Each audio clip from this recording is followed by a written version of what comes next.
What's up guys, welcome back to my channel, and if you're new here then welcome to our little corner of the internet. For respects of our tradition, I am going to put my bear ears for this video, but this is not going to be probably a fun video to watch. I was scrolling on the Weird History channel because it's one of my favorite channels to watch. It's like, I don't know, weird history facts and all of that, and then I saw this video. It's titled "What Happened to the Grizzly Man to meet his demise," or everything that had to go wrong for the Grizzly Man to meet his demise. I remember this guy like slightly. I think he was kind of considered like a bear whisperer, and he used to go out with bears, and then I think he passed because of a bear attack, which obviously is very gruesome. But let's see what this video is about. Whoop. Will not die at their claws and paws. I will fight. I will be strong. I'll be one of them. Timothy Grizzly Man Treadwell spent 13 summers camping among the bears at Alaska's Katmai National Park. He treated them more like... I don't even have to say my thoughts, because I just feel like if I now started making bear jokes and jokes about me being with bears, it would be very disrespectful to his memory. But you guys probably already know what I'm thinking. I'm like, what should I not do? I'm kidding. See? That's why I want to keep this respectful, because I do not want to disrespect anyone's life. friendly But he liked bears too, and I like bears too. companions than wild animals, and he integrated himself into the bear population at Katmai using unorthodox and dangerous methods. Which raises the question, how did he end up in the stomach of a creature he considered to be his best friend? I will be the master. Still a kind warrior. Today, we're going to take a look at everything that had to go wrong for Grizzly Man Timothy Treadwell to meet his fate. But before we get started, be sure to subscribe to the Weird History channel and let us know in the comments below what other tragic stories you would like to hear about. Okay, let's tell the tale of a man who tried to befriend an apex predator. They're so cute though. The brown bears of Alaska usually start prepping for winter in September. Knowing that's when the bears' appetites are on the rise, that's also when most of the bear watchers leave Katmai National Park. Indeed, on September 26th, Treadwell and his girlfriend, Amy Huguenard, packed up their camp in Kaflia Bay and headed to the airport. Once there, though, the couple had a change of heart. Treadwell was upset that he hadn't seen his favorite bear, a female he had named Downy. He also noted that the weather forecast was calling for rain. That meant more fish would be moving through the bay's waterways, attracting more bears.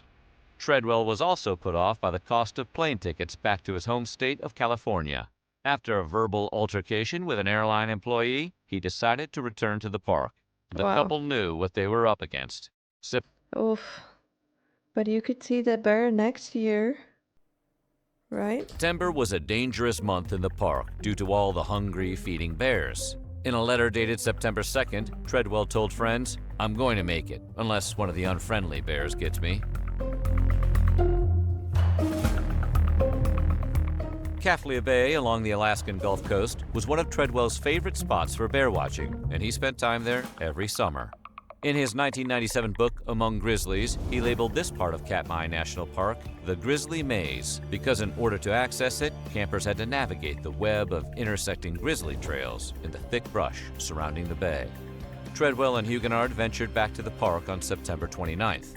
In order to remain undetected by the... Was it that they were recording as well at the time that it happened, or something like that? No, there was another person who died because of a stingray, and they were recording it at the time for a TV show, if I remember correctly. Park Service, who'd recently imposed a new rule that primitive campsites had to be moved every 5 days, the couple traveled deep into the maze.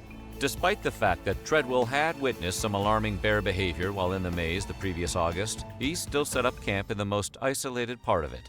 Treadwell wrote on August 21st, So he got too confident, basically. "Much danger for me. I felt a great deal of paranoia, and rightfully so." He also mentioned that a nearby creek was loaded with bears and trouble. In addition to traveling deep into the Grizzly Maze, Treadwell also made the risky decision to establish his camp along one of the major bear trails. He was Why? intent on instigating as many bear encounters as possible, and the location would make that easy for him. According to biologist Larry Van Dale, Treadwell chose the spot he did to ensure that bears wishing to traverse the area would have had to either wade into the nearby lake or walk right next to the tent. In Van Dale's estimation, a person could not have designed a more dangerous location to set up a camp. And it wasn't a choice made out of ignorance. Videos found in Treadwell's tent indicate he understood exactly what he was doing. Yet he was convinced the bears wouldn't harm him because he thought they were his friends. That's so sad.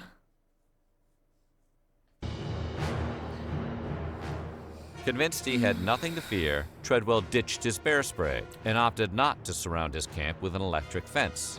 While there is no evidence pepper spray causes any long-term damage to bears, and other experts put electric fences around their camps, Treadwell felt these safety devices were unfair to the bears.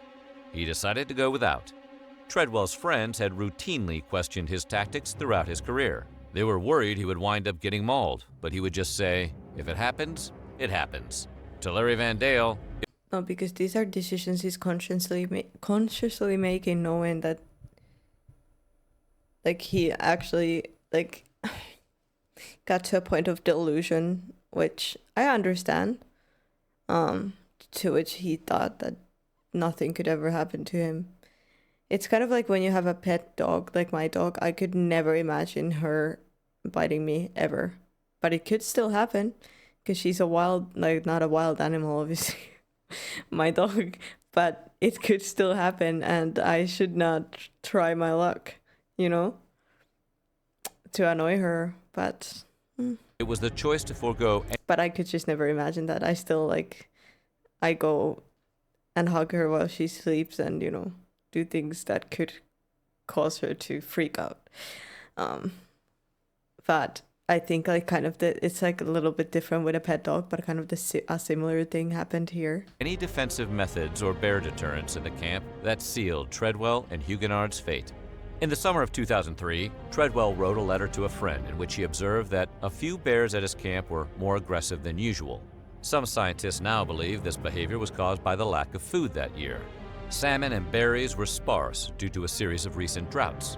As the hibernation season approached, which lasts from November to April, the bears were desperate to fatten up. They were fighting each other for food and scavenging with less care and less hesitation than normal. Treadwell knew these bears and their habits well, but he didn't think twice about staying put. In his mind, his decision to remain in Alaska past the summer season was paying off. Thanks to steady rainfall, salmon populations soared that early October, and he was there to witness it. Just 2 days before his body was found, Treadwell wrote of the experience, "We made the best friggin' choice of our lives. Once the rain settled down, boy, it was amazing out here." 2 days before, that's crazy. That's crazy. With winter on the horizon, Treadwell I'm guessing then they weren't, like, recording it or anything. and Huguenard were increasingly at risk of meeting a hungry bear. Don't you do that. Don't you do that. Back off. Most of the bears were retreating further and further inland toward their mountainous dens to ride out the winter. But a few desperate stragglers and scavengers remained around Kaflia Bay. Bill Sims, a hunting guide and pilot who knew Treadwell well, often warned his friend about trying to enmesh himself in bear communities while they prepared for hibernation. "These bears just tolerate us," Sims would say. "They've only got one thing in their mind, and that's to get as much food in their bellies during the summer because they've got a long winter ahead. They're not here to be our friends." But his warnings So adorable. were ignored. Treadwell was so enamored with the bears, he refused to acknowledge the potential threat they posed to him or others. But yeah, it's just, he's taking it way too far. Way too far. To acknowledge the potential threat they posed to him or others. I'm in love with my animal friends. I'm in love with my animal friends. In love with my animal friends. I'm very, very troubled. They're so effed over. It so sucks. October is a cruel month for Alaska. I've never seen, like, footage of him. Hi, Fendi. Fendi. Shandy started walking around, so I had to go and calm her down. Hello. But I've never seen footage of him, like video footage of him, but I've heard of him for sure. Alaskan bears for more reasons than just competition for food. During October, hunters are allowed to track bears outside Katmai National Park in the Kodiak Archipelago. The grizzlies in the park, amazingly, seem to be aware of what's happening to their species, courtesy of what's known as their bear sense. In fact, there appears to be a measurable correlation between bear aggression and hunting season in the area. Sam Egley, one of the men who was part of the team that retrieved Treadwell and Huguenard's remains, suspects Treadwell was too detached from the truth about how bears exist in the wild. Egley would later say, "I think Treadwell thought these bears were big, scary-looking, harmless creatures that he could go up and pet and sing to, and they would bond as children of the universe. I think he lost sight of what was really going on." If you're wondering how close Treadwell got with the bears, he actually named every single one he encountered during his 13 summers in Alaska. He also spent time each year inserting... Sorry, I would do the same thing too. I mean... But giving names to animals is when you kind of get like attached to them, so it's not something you probably should do.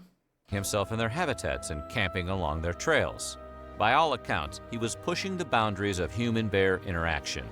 In his videos, Treadwell hoped to show the world that grizzlies were not as sinister as they appeared. He even touched them, even going as far as kissing one on the nose. He and Huguenard spent previous summers together in Alaska, and she joined him in his quest to be a human among bears. "You haven't lived until you've bathed in a river with bears," she told a friend. In September, before they left and returned to their camp, Treadwell recorded an interaction with two large male grizzlies he had named Demon and Machine. He was excited because he felt like he had earned Demon's trust. According to Treadwell, "I am being let in very close to Demon and his food source, and in a further sign that he trusts me, he has actually turned his back to me." However, according to biologist Vic Barnes, this behavior was nothing short of pure stupid. He believed Treadwell wasn't really documenting bear behavior in any meaningful way. Rather, he was just obsessed with his own personal relationship with them. Well, yeah, kind of, but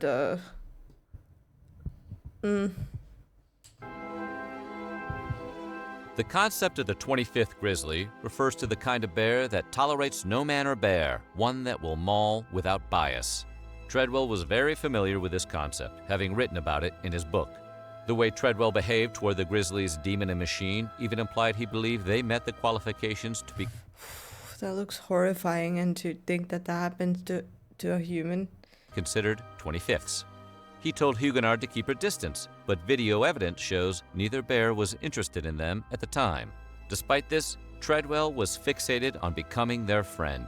He believed that bears identified the smell of people with dangerous poachers. Mythologizing his role in rewriting the narrative of the grizzly bear, he wondered, "How can I communicate to him that I am friend and all the rest are foe?" With no defenses and a campsite that was intentionally placed on a heavily used bear trail, Treadwell and Huguenard's camp caught the attention of a visitor, the 1,000-pound male grizzly Treadwell referred to as the Machine. The interaction likely occurred the night of Sunday, October 5th, and instead of using caution, Treadwell left Huguenard in the tent and approached the bear he heard roaming around their camp. Treadwell recorded audio of the incident, as he did with most of his bear encounters. It begins with him outside the tent, where he meets his fate. For Treadwell, leaving his tent to investigate nearby bears was typical, but the incident escalated as the Machine's predatory instinct kicked in. Treadwell and Huguenard's remains were found the next day. "I would love to be his friend, but he's not that type of bear," Treadwell said about the Machine, who was put down after the incident.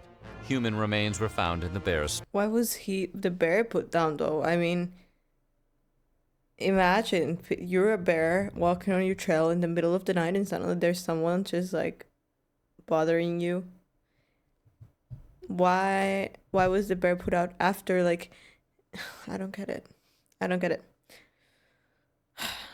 I do feel extremely bad for him because he thought that he could, you know, be on another level with the bears, and I do understand where he's coming from, but also it's not the bear's fault to do what a bear does. Stomach. A few days later, a man with the Alaska... What? Human remains were of bear, Treadwell said about the machine, who was put down after the incident. Human remains were found in the bear's stomach. A few Oh, so they put it down to investigate? days later, a man with the Alaska troopers told reporters Treadwell knew that he was playing with fire, which was likely part of the appeal. I will die for these animals. I will die for these animals. I will die for these animals.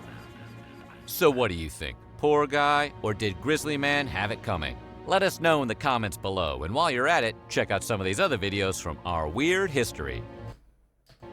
I think both. I think poor guy, and also he definitely had it coming. He didn't take the precautions. But I do feel very, very bad for him. I really, that's just horrible, especially when you want to get close to the bears.